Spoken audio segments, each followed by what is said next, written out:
Hi, I'm Lucy Ugarte, and today I'm thrilled to bring you an exclusive interview with top talents behind the Killer's Game. And joining me are the brilliant director, JJ Perry, and the electrifying actor, Marko Zaror. Nice to meet you, both of us. And first of all, JJ, I want to start with you because you mentioned that this film is a love letter to your Hungarian roots. And I would love to know how did your personal connection with the location influence in the narrative film and the visual aesthetics? So my grandfather who raised me in Texas was from Hungary. His name was Zoli. So, you know, growing up in South Texas, everybody's kind of like, how y'all doing? But there was, my grandfather Zoli had this really thick accent and he was eating chicken paprika, so the paprika smell, all those things. I got used to hearing this accent. I worked in Hungary the first time in 2013. I did 2 movies there and I kind of fell in love with this city. Mm-hmm. And the Hungarians crew, I was like, hey, I'm Hungarian. They're like bullshit. And I called my grandfather and he spoke to them in Hungarian. All of a sudden they accept me. But the city was so beautiful. Like I remember thinking to myself, while we were filming these movies, we weren't really filming the sights of the movies. And I thought, what a waste, because it has so much character. I don't know if you've ever been to Budapest. I've never been before, but they say that it's amazing. Budapest is an special city. Unbelievable. Yeah. Central European, its own architecture. They have their own language. It's very Hungarian. Mm. You know, it's like you go to Prague or you go somewhere else. You can get lost some places in Eastern Europe where in one place it looks like everywhere else.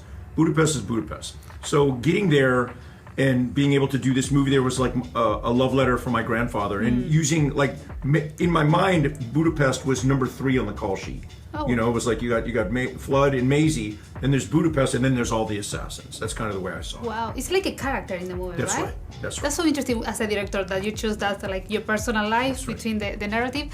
And Marko, you have like an amazing character. You mix martial arts with flamenco, with dance. So can you tell me how you combine that feeling of martial arts with the dance movement? It's amazing.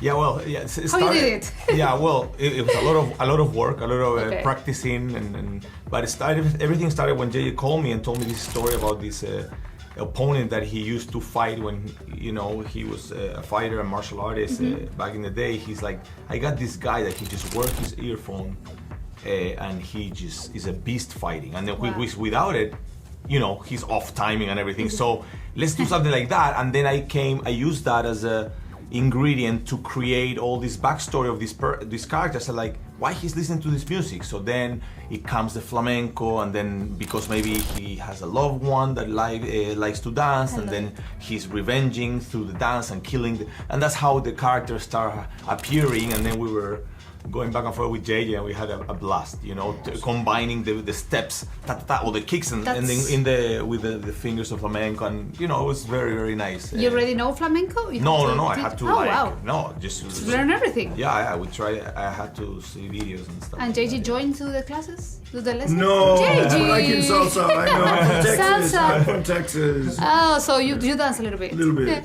And you're seeing Marko acting in that incredible scene. What do you think as a director? What do you feel? Because you feel like, I'm doing something great here? Yeah, I mean, listen, we filmed it very quickly. And when I was thinking of the Botas character, we wrote the character into the script. It wasn't in the script, and I wrote it with Marko in mind. Because we're old friends. I'm a huge fan of him as an actor and as a martial artist. He's a bro.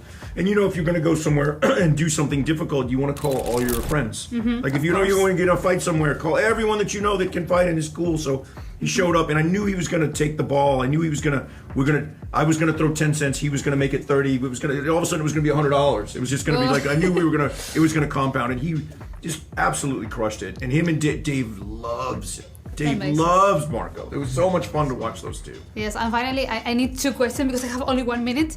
1, how was working with Dave Bautista? He's amazing. He's now one of the top actors. And 2, for you, how is to bring different action scenes, because you are one of the most important directors in action scenes in the world. Congratulations for that. And how you bring from John Wick series to this movie. So, 2 in 1. For me, working with Dave was the best. Like I think it was lucky to be able to share with him, and he's such a nice human being. Like, it's like, but at the same time, he's an athlete. He's tough, and there was adrenaline. Like that scene, we were going for it. We were, So that was, very happy. So very cool. happy. For you, So for me, it's been a real blessing for me to be able to work on all these movies and with some of the great masters when I was a stuntman and, getting to work in 36 countries in 34 years. So, you get influenced by everything that you do in your life. And now at 57, for me, it's like getting the opportunity to direct. I never imagined that I was going to be a director. I'm super grateful for it. You never imagined? No, I never thought. I thought I'm going to be a stuntman, and then when that ended, I became a stunt coordinator. Then in that end, became a second unit director.